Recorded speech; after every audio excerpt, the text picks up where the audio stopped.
ഞങ്ങൾക്കും പറയാനുണ്ട്. ഈ ആഴ്ചയിലെ നമ്മുടെ പുതിയ എപ്പിസോഡിലേക്ക് സ്വാഗതം. നമുക്ക് മലയാളികളെ സംബന്ധിച്ച് നമ്മൾ എല്ലായിടത്തും പൊളിയാണല്ലോ അല്ലേ? ചിലപ്പോൾ അടിപൊളിയായിരിക്കും, ചിലപ്പോൾ തല്ലിപ്പൊളിയാകും.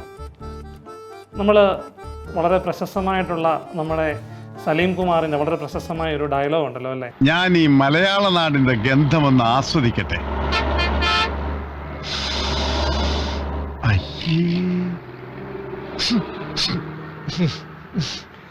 കൊച്ചെത്തി. അതൊരു നാണമില്ല, നമ്മൾ മലയാളികളെല്ലാം ഒന്നടങ്കം സ്വീകരിക്കുകയും ചെയ്തു. അതിൻ്റെ അർത്ഥം ആ ഡയലോഗിൽ എന്തോ സത്യമുണ്ട് എന്നുള്ളത് കൊണ്ടല്ലേ? സത്യമാണ്. കൊച്ചി മാത്രമല്ല, കേരളം മൊത്തം ഒരു മാലിന്യ കൂമ്പാരത്തിൻ്റെ ഹോൾസെയിൽ കച്ചവടത്തിൽ എപ്പോഴും ലോകോത്തര നിലവാരം പുലർത്തുന്നുണ്ട്. ഈ ലോകോത്തര നിലവാരം എന്ന് പറഞ്ഞത് അഭിമാനമായിട്ടല്ല, നാണക്കേടായിട്ടാണ്. മാലിന്യമെന്ന് പറയുന്നത് എന്നും മലയാളിക്ക് ഒരു വീക്ക്നെസ് ആണല്ലോ അല്ലേ? ഈ മാലിന്യം എന്ന് പറയുന്നത് തൊട്ടടുത്തവൻ്റെ പറമ്പിലേക്കോ റോഡിലേക്കോ വലിച്ചെറിയാൻ വേണ്ടി, അതുപോലെ അടുത്ത തോട്ടിലേക്ക് വലിച്ചെറിയാൻ വേണ്ടി ഈ നാണംകെട്ട ഈ അഭിമാന പരിപാടി ഉണ്ടല്ലോ. ഈ അഭിമാന പരിപാടി കഴിഞ്ഞ ആഴ്ച ഒരു പാവപ്പെട്ട മനുഷ്യൻ്റെ ജീവൻ കവർന്നെടുത്തു. നിങ്ങൾ വാർത്തയിൽ വായിച്ചു കാണും, നമ്മുടെ പത്രത്തിലും ടി വിയിലൊക്കെ ഉണ്ടായിരുന്നു. വിഴിഞ്ഞം തുറമുഖം ഉദ്ഘാടനം ചെയ്ത് നമ്മൾ അഭിമാനത്താൽ ഇങ്ങനെ അഭിമാന പുളകിതരായി നിൽക്കുന്നതിൻ്റെ തൊട്ടടുത്ത ദിവസം തിരുവനന്തപുരത്ത് ജൂലൈ 13 2024 ആമീഴഞ്ചാൻ തോട്ടിൽ മാലിന്യം വൃത്തിയാക്കാൻ വേണ്ടി ഇറങ്ങി രക്തസാക്ഷിയായി മാറിയ ജോയ് എന്ന് പറയുന്ന ഒരു ചേട്ടൻ്റെ ജീവിതം നമ്മൾ പത്രത്തിലൂടെയൊക്കെ കണ്ടു. നമ്മളൊക്കെ ഒത്തിരി വികാരഭരിതരായി. തൊട്ട് മുമ്പ് മാലിന്യം നമ്മുടെ അഭിമാനമാണെന്ന് കരുതിയ അതേ മലയാളി 2 ദിവസത്തേക്കിന് ജോയ് ചേട്ടന് വേണ്ടി മാലിന്യ നിർമ്മാർജ്ജനത്തെക്കുറിച്ച് ഘോരഘോരം സോഷ്യൽ മീഡിയ പ്ലാറ്റ്ഫോമുകളിലൊക്കെ തന്നെ തലകുത്തി നിന്ന് പ്രസംഗിച്ചു. നമ്മൾ എത്ര പേര് ഈ വിഷയത്തെക്കുറിച്ച് ചിന്തിച്ചു എന്നറിയത്തില്ല. യഥാർത്ഥത്തിൽ ആ തോടിൻ്റെ ആഴം കൂട്ടാനും മറ്റനുബന്ധ പ്രവർത്തനങ്ങൾക്കുമായിട്ട് 2022 25 കോടി രൂപയും കഴിഞ്ഞ വർഷം 45 കോടി രൂപയും കോർപ്പറേഷൻ ബഡ്ജറ്റിൽ പ്രഖ്യാപിച്ചിരുന്നു എന്നാണ് വാർത്തകളിൽ നിന്ന് മനസ്സിലായത്. യഥാർത്ഥത്തിൽ നമ്മുടെ നാട്ടിൽ നമ്മുടെ തദ്ദേശ സ്ഥാപനങ്ങളാണ് ഇങ്ങനെയുള്ള ഈ മാലിന്യ നിർമ്മാർജ്ജനവുമായിട്ടൊക്കെ ബന്ധപ്പെട്ട് പ്രധാനപ്പെട്ട ഉത്തരവാദിത്തമുള്ളത്. അതിനുവേണ്ടി വലിയ ഫണ്ട് നമ്മൾ വകമാറ്റുകയും ചിലവഴിക്കുകയൊക്കെ ചെയ്യുന്നുണ്ട്. ഒരു നല്ലൊരു ഓഡിറ്റ് ഈ ഒരു വിഷയത്തിൽ തീർച്ചയായിട്ടും ഉണ്ടാകേണ്ട സമയം അതിക്രമിച്ചിരിക്കുകയാണ്.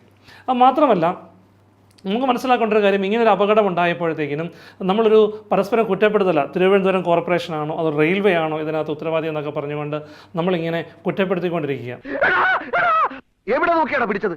ആര് പിടിച്ചു? ഞാൻ പിടിക്കുന്നതിന് മുമ്പ് നിങ്ങളോട് ആരെങ്കിലും പറഞ്ഞു എടുത്തു പോക്കാൻ? ഞങ്ങൾ 3 കൂടെ പിടിച്ച് പൊക്കുമ്പോൾ നിന്നോട് പറഞ്ഞു വേറെ ആരെങ്കിലും എന്ന് പറയണോ പിടിക്കാൻ? 2023 വന്നൊരു സ്റ്റഡിയിൽ പറയുന്നത് 33 മില്യണിലധികം ജനങ്ങളുള്ള കേരളത്തിലെ ഒരു ദിവസത്തെ നമ്മുടെ വേസ്റ്റ്, നമ്മൾ ഉൽപ്പാദിപ്പിക്കുന്ന വേസ്റ്റ് എന്ന് പറയുന്നത് ഏകദേശം 10,000 ടണ്ണാണെന്ന്. ഒരു ദിവസത്തെ 10,000 ടൺ. ഇതിൻ്റെ മഹാഭൂരിപക്ഷവും ശരിയായ രീതിയിലല്ല നമ്മൾ നിർമ്മാർജ്ജനം ചെയ്യുന്നത്. റൊണാൾഡോ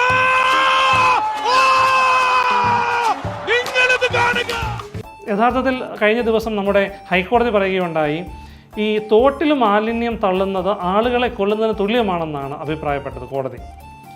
നമ്മൾ മലയാളികൾ എന്നും പൊളിയാണല്ലോ അല്ലേ? നമ്മൾ ഭയങ്കര മാതൃകയാണല്ലോ.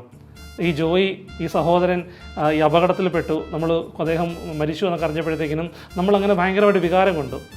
സോഷ്യൽ മീഡിയയിലൊക്കെ ഒട്ടും സോഷ്യൽ അല്ലാത്ത അച്ചായന്മാർ പോലും കുത്തിയിരുന്നു കൊണ്ട് ആവേശത്തോടെ നമ്മുടെ വേസ്റ്റ് നിർമ്മാർജ്ജനം ശരിയല്ല, എല്ലാം പ്രശ്നമാണെന്ന് പറഞ്ഞുകൊണ്ട് നമ്മളങ്ങ് പൊട്ടിത്തെറിക്കുമായിരുന്നു.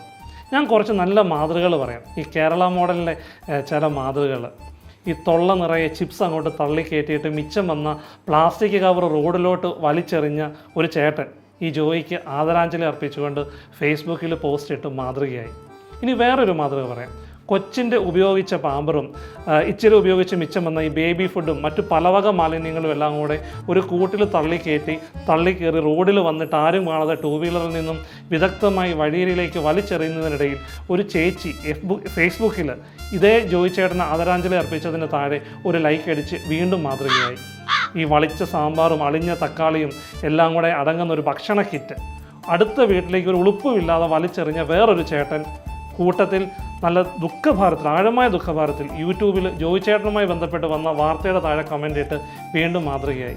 നല്ല മാതൃകകൾ ഇനിയുണ്ട്. മാതൃകകൾ നമ്മുടെ യൂത്തന്മാർ, അതായത് ഈ ഡയറി മിൽക്കിൻ്റെയൊക്കെ ചോക്ലേറ്റിൻ്റെയൊക്കെ അവസാനത്തെ തഴി പോലും നക്കി തുടച്ച് ആ കവർ അങ്ങോട്ട് വൃത്തിയാക്കിയിട്ട് ഈ വലത് കൈ കൊണ്ട് ഈ കവർ റോഡിലേക്ക് വലിച്ചെറിഞ്ഞ് ഇടത് കൈ കൊണ്ട് കേരളത്തിലെ മാലിന്യ നിർമ്മാർജ്ജനത്തിൻ്റെ പോരായ്മയെക്കുറിച്ച് ആവേശം കൊണ്ട് ഇൻസ്റ്റയിൽ പോസ്റ്റ് ഇട്ട് ഷെയർ ചെയ്ത യൂത്തന്മാരും നമ്മുടെ നാട്ടിലുണ്ട്. മാത്രമല്ല, സർക്കാരിൻ്റെ പിടിപ്പുകേടിനെക്കുറിച്ചും സമൂഹത്തിൻ്റെ മാലിന്യ സംസ്കരണത്തിൻ്റെ തെറ്റായ പോക്കിനെക്കുറിച്ചും ഒക്കെ വ്യാകുലപ്പെട്ട് ഫോണിൽ സംസാരിച്ച ഒരു കാർന്നവരും ഒരു അച്ചായൻ തൊണ്ട നനയ്ക്കാൻ വാങ്ങിയ മിനറൽ വാട്ടറിൻ്റെ കുപ്പി തൊട്ടടുത്ത തോട്ടിലേക്ക് വലിച്ചെറിഞ്ഞ് വീണ്ടും മാതൃകയായി. ഇതൊക്കെ കണ്ട് തിന്നാൻ കിട്ടിയ മുട്ടായി കടലാസ് റോഡിലേക്കിട്ട് കുഞ്ഞു വാവയും തന്നാലാവും വിധം മാതൃകയായി. അണ്ണാറക്കണ്ണനും തന്നാലായതെന്നാണല്ലോ. ഇങ്ങനെ ഒത്തിരി മാതൃകകൾ നമുക്ക് കാണാൻ പറ്റും. നമ്മളൊക്കെ ആവേശത്തോടെ മാലിന്യ സംസ്കരണത്തെക്കുറിച്ച് തൊണ്ട പൊട്ടുമാർ ആവേശത്തോടെ പ്രസംഗിക്കുമ്പോൾ, നമ്മൾ ശബ്ദമുണ്ടാക്കുമ്പം ഒന്നു മാത്രം കുറിച്ച് വെക്കുക, ഉറവിടത്തിൽ തന്നെ മാലിന്യം സംസ്കരിക്കുക എന്ന് പറയുന്നതാണ് നമ്മുടെ ഏറ്റവും വലിയ ഉത്തരവാദിത്വം. നിങ്ങൾ ചിന്തിച്ചിട്ടുണ്ടോ, ഇങ്ങനെയുള്ള തിരുവനന്തപുരത്തു നിന്നല്ല, കേരളത്തിൽ നിന്നല്ല, ലോകത്ത് എവിടെയാണെങ്കിലും മാലിന്യ കൂമ്പാരങ്ങൾ സൃഷ്ടിക്കപ്പെടുന്നുണ്ടെങ്കിൽ തീർച്ചയായിട്ടും അതിന് പിന്നിൽ ഉത്തരവാദി നമ്മൾ ഓരോരുത്തരും തന്നെയാണ്. ഈ ബോധ്യം തിരിച്ചറിഞ്ഞ് റോഡിലേക്ക് വേസ്റ്റ് വലിച്ചെറിയാതെ, സമൂഹത്തിനെ കുറ്റപ്പെടുത്താതെ, അധികാരികളെ കുറ്റപ്പെടുത്താതെ, ഇതെൻ്റെ മാത്രം കുറ്റമാണ്, ഇതെൻ്റെ മാത്രം പോരായ്മയാണെന്ന് പറഞ്ഞ് എൻ്റെ നേരെ തന്നെ വിരൽ ചൂണ്ടിക്കൊണ്ട് മാലിന്യ സംസ്കരണത്തിൽ പുതിയ ഒരു സംസ്കാരം വളർത്തിയെടുക്കുവാൻ നമുക്ക് സാധിക്കട്ടെ. അതെങ്ങനെയല്ലേ? തൊട്ടടുത്ത ദിവസം തന്നെ ആസിഫ് അലിയെ രമേശ് നാരായണൻ പിച്ചിയോ, രമേശ് നാരായണൻ ആസിഫ് അലിയെ കണ്ട് ചിരിച്ചോ കരഞ്ഞോ നമ്മുടെ വിഷയം മാറി, സെലിബ്രിറ്റിയിലേക്ക് വിഷയം മാറി. ജോയി ചേട്ടൻ സെലിബ്രിറ്റി ഒന്നുമല്ലല്ലോ. ജോയി ചേട്ടൻ്റെ പാവം അമ്മ മേരി ചേച്ചിക്ക് മാത്രം ജോയി ചേട്ടൻ ഒരു നഷ്ടമായിരിക്കും. എന്തായാലും ഇങ്ങനെയുള്ള ജോയി ചേട്ടന്മാർ ഇനിയും നമ്മുടെ സമൂഹത്തിൽ ആവർത്തിക്കാതിരിക്കാൻ, കുറഞ്ഞ പക്ഷം എൻ്റെ വീട്ടിലെ മാലിന്യം, ഞാൻ സൃഷ്ടിക്കുന്ന മാലിന്യം, അതെങ്കിലും എൻ്റെ ഉത്തരവാദിത്തമാണെന്നുള്ള തിരിച്ചറിവിൽ മാറി നിന്നുകൊണ്ട് മാലിന്യ സംസ്കരണത്തിന് നല്ല മാതൃകയാകുവാൻ സാധിക്കട്ടെ എന്ന് ആശംസിച്ചുകൊണ്ട് അടുത്തയാഴ്ച പുതിയൊരു വാർത്തയുമായി വീണ്ടും കാണാം എന്ന പ്രതീക്ഷയിൽ നിർത്തുന്നു. നന്ദി.